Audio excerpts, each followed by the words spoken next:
Hello नमस्कार दोस्तों, कैसे हो आप सभी। उम्मीद करता हूँ सब बहुत बढ़िया हो गए। एग्जाम और व्यू से क्वेश्चन सबसे इम्पोर्टेंट आता है जो कि डॉट स्ट्रक्चर के ऊपर आता है। और ये जो क्वेश्चन होने वाला है ये मोस्ट इंपॉर्टेंट होने वाला है। तो उम्मीद करता हूँ कि आप लोग सभी जो हैं वीडियो को ध्यान से देखेंगे और एक एक चीज़ को समझने की कोशिश करेंगे। देखिए, सबसे पहली चीज़ यहाँ पर एक क्वेश्चन आता है जिसका नाम होता है अपने पास में, इसका फॉर्मूला ये होता है, इसके 3 नाम होते हैं। सबसे पहले चीज़ CH3COOH को बोला क्या जाता है ये आप लोगों को पता होना चाहिए। तो सबसे पहला जो नाम होता है इसके अंदर होता है, इसका नाम जो है वो है इथेनोइक एसिड। इथेनोइक एसिड क्यों? क्योंकि इसके अंदर कार्बन कितने हैं? 2 हैं। समझ में आ गए ना। उसके जस्ट बाद में इसका जो नाम होता है वो होता है कार्बोक्सिलिक एसिड। Carboxylic acid. और तीसरे नंबर पे जो होता है इसका नाम वो होता है अपने पास में एसिटिक एसिड। ये 3 नाम होते हैं। और इसमें से क्या होता है, डॉट स्ट्रक्चर पूछा जाता है। और जब डॉट स्ट्रक्चर आप लोगों को बनाना है तो सबसे पहली चीज आप लोगों को आनी चाहिए वो ये है कि कार्बन जो होता है वो इस हिसाब से एडजस्ट कीजिए। देखो, कार्बन है, कार्बन के साथ में हाइड्रोजन कितने हैं? 3 हाइड्रोजन है। उसके बाद में कार्बन है, फिर ऑक्सीजन के साथ में डबल बॉन्ड लगेगा, फिर ऑक्सीजन और फिर हाइड्रोजन। ये जो आप लोगों को दिखाई दे रहा है ये तो है स्ट्रक्चर। इसको क्या बोला जाता है? इसको बोला जाता है स्ट्रक्चर। खाली स्ट्रक्चर है ये अपने पास में। लेकिन एग्जाम में क्या करता है, वो पर्टिकुलर नाम देता है कि आप लोगों को डॉट स्ट्रक्चर के हिसाब से बनाना है।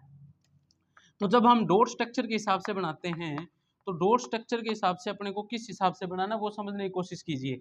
जैसे कि कार्बन हमने यहाँ लिख दिया, कोई दिक्कत नहीं। उसके जस्ट बाद में हाइड्रोजन, हाइड्रोजन कितने अपने पास में? 3 है। तो 3 हाइड्रोजन को इस प्रकार से एडजस्ट कीजिए कि इसकी बॉन्डिंग जो है वो इजीली हो जाए। आई होप आपको विजिबल हो रहा होगा। अगर नहीं हो रहा है तो मैं थोड़ा सा रोटेट कर देता हूँ फोन को। ये देखिए, आप लोगों को अभी विजिबल होगा शायद। ठीक है। अब देखिए क्या करना है, जस्ट इसके बाद में क्या करना है, फिर से हमें यहाँ कार्बन लिखना है। कार्बन लिखने के बाद में यहाँ पर ऑक्सीजन लिखना है। समझ गए। उसके बाद में फिर ऑक्सीजन लिखना है, फिर हाइड्रोजन लिखना है। सबसे पहले चीज इनकी वैलेंसी लिखनी है।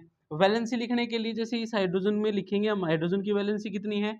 1 है। इसकी कितनी है? 1 है। इसकी कितनी है? 1 है। अब कार्बन की वैलेंसी कितनी है? 4। तो 4 किस हिसाब से लिखेंगे? 1 डॉट तो इस हिसाब से लगाएंगे कि इस कार्बन को मिल जाए, और 3 डॉट इस हिसाब से लगाएंगे कि हाइड्रोजन को भी एक एक इलेक्ट्रॉन मिल जाए। तो ये इस हिसाब से लगानी है। अब ये जो कार्बन है इसकी वैलेंसी कितनी? इसकी भी 4 है।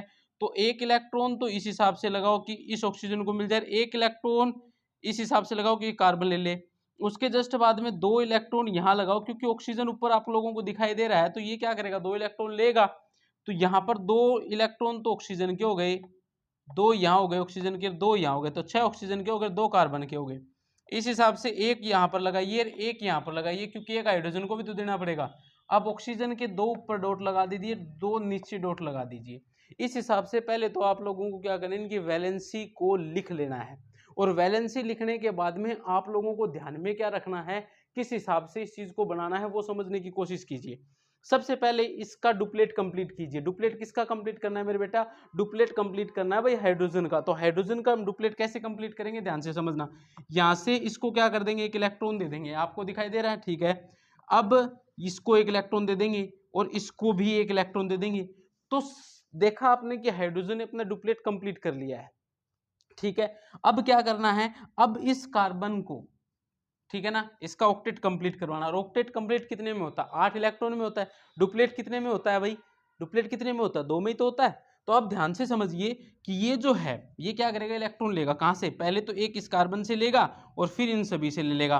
तो इनसे इलेक्ट्रॉन लेगा, तो इस कार्बन से स्टार्ट कीजिए, आपको सर्कल अराउंड करना है, हाइड्रोजन के इलेक्ट्रॉनों को भी अंदर लेके आना है। अब देखो इस सर्कल के अंदर, जो अभी मैंने सर्कल बनाया उसके अंदर कितने इलेक्ट्रॉन है? 2, 4, 6 और 8, यानी कि इस कार्बन का क्या हो गया, ऑक्टेट कंप्लीट हो चुका है भाई। अब इस कार्बन को देखना, इस कार्बन को क्या चाहिए, एक इलेक्ट्रॉन तो यहां से लेगा, एक इलेक्ट्रॉन यहां से लेगा। ठीक है। और उसके बाद में क्या करेगा, इलेक्ट्रॉन ध्यान से देखना, और 2 ऑक्सीजन से लेगा, क्यों? डबल बॉन्ड बनाएगा ना। तो ये क्या करना है, यहां से इलेक्ट्रॉन लेना है और इसको इस हिसाब से करना। देखो 2, 4, 6, 6, 2, 8, ये हो गए, इसकी कंप्लीट हो गई। अब ये ऑक्सीजन बच गया, इस ऑक्सीजन को क्या करना है, 2 इससे लेने हैं। किससे? इस कार्बन से लेने। तो इस हिसाब से इसको 2 इलेक्ट्रॉन दे दो। ठीक है।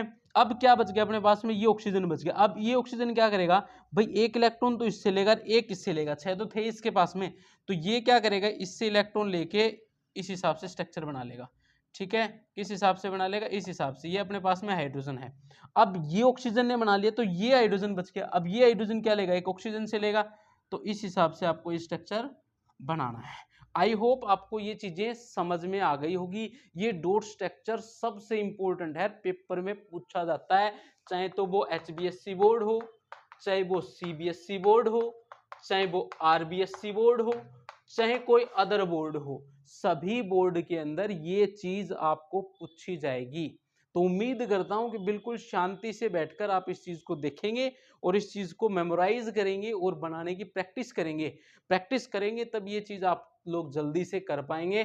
Thank you for watching. अब जो क्वेश्चन हम देने वाले हैं आपको, वो इस हिसाब से देंगे कि बोर्ड एग्जाम में आते रहे, ठीक है।